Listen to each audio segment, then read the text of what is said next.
Inlet filter cleaning. Switch off the unit. Close the tap. In the rear end of the unit, locate the inlet hose connection. Hold firmly and rotate counterclockwise to disconnect the inlet hose from the unit. Caution: remove the hose lower carefully as some residual water may otherwise splash out. In the inlet port on the unit, check the filter. Remove the filter out using a nose pliers. Wash and clean the filter under running water.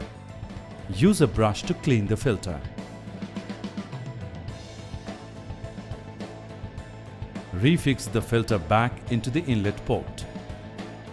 Refix inlet hose as shown in the video.